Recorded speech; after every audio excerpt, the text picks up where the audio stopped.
Dans cette vidéo, je vais vous expliquer, en fait, les différentes sections qu'on retrouve dans la liste des outils, en fait, dans le fichier Tool Data. Et ce qui est très important, c'est qu'avant de démarrer, quel que soit le programme, on doit mettre à jour ou établir les outils comme il faut dans la liste des outils pour ensuite programmer. Alors, dans la liste des outils, il y a plusieurs sections qu'on devra remplir et c'est ça que je vais vous expliquer. En fait, vous allez ouvrir le fichier Tool Data, en fait, qui est un fichier PDF là, qui est très complet.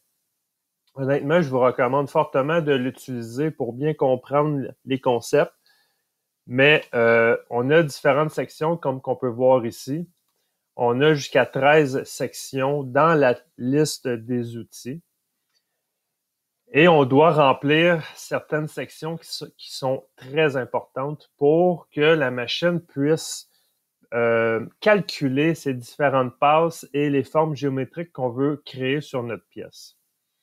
Alors, pour faire ça simple, on utilise quelques sections parmi ces 13-là. On va utiliser la section 1, 2, 3, 4, 5, 6 et 8. Le reste, on ne s'en occupera pas. Alors, dans cette vidéo, ce que je vais faire, je vais parler de la section 1 et dans les prochaines vidéos, c'est une vidéo par section pour bien expliquer les concepts. Fait que si je commence par la section 1, ça se trouve à être le numéro de notre outil. Sur une tourelle, comme par exemple, je vais vous montrer sur Vericut, c'est un logiciel de simulation. On a un tour et on a la tourelle qui est ici. Et on a différents outils. On en a 8 outils disponibles sur cette tourelle-là.